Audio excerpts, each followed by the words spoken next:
Imagine the iconic skyline of Tokyo, a symbol of human ingenuity, suddenly shrouded under a thick, suffocating blanket of volcanic ash. This isn't a scene from a disaster movie. It's a stark, AI-generated warning from the Tokyo Metropolitan Government, designed to jolt its residents into preparedness. For the very first time, officials have turned to artificial intelligence to create a powerful simulation video depicting the catastrophic aftermath of a Mount Fuji eruption, aiming to educate and raise awareness like never before. The video presents a chillingly realistic scenario: massive gray mushroom clouds engulfing the famous cityscape, with familiar districts like Shibuya transformed into ashen, post-apocalyptic versions of themselves. But here's the crucial timeline everyone needs to know. The simulation explains that volcanic ash would begin to fall on the capital city a mere 1 to 2 hours after the initial eruption. And this is the part most people miss. It's not just a light dusting. Projections indicate a significant accumulation of between 2 to a staggering 10 centimeters of ash.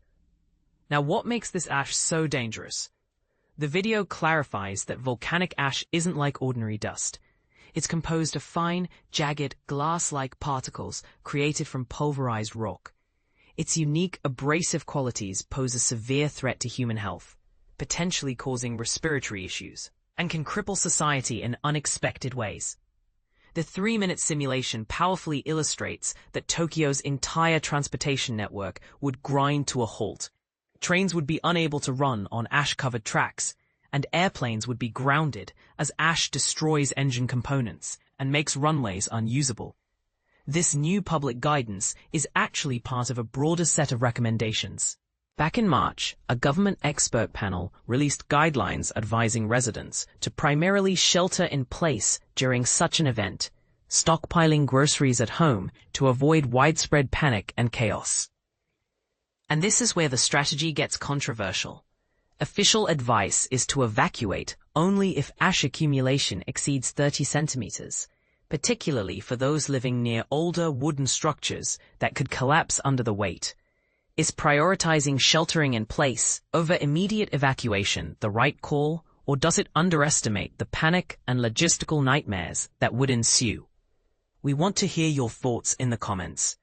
These are the first detailed guidelines of their kind, created by experts at the government's request to study the specific impact on Tokyo and formulate countermeasures. The government plans to share these protocols with various ministries and prefectures to coordinate disaster relief efforts. While experts are quick to reassure the public that Mount Fuji shows no signs of an imminent eruption, its classification as a dormant, not extinct, volcano means authorities are monitoring it relentlessly. Professor Takeshi Sugiya from Nagoya University emphasized to the South China Morning Post that the ash would create a multitude of complex, unexpected problems. Beyond the immediate dangers, there's the colossal challenge of what to do with all that ash. Experts have proactively recommended that the government identify temporary storage sites for ash removal to aid relief efforts. They've even suggested longer-term solutions like repurposing the ash for construction materials, disposing of it in landfills, or, quite controversially, dumping it into the ocean. This last proposal is sure to spark debate among environmentalists. Is this a practical necessity in a crisis, or an unacceptable ecological risk? Let us know your opinion below. The overarching goal, beyond these immediate steps, is a massive public education campaign. Authorities are stressing the critical need to continuously inform residents about the profound impacts of an eruption, and to train a new generation of volcano disaster relief experts.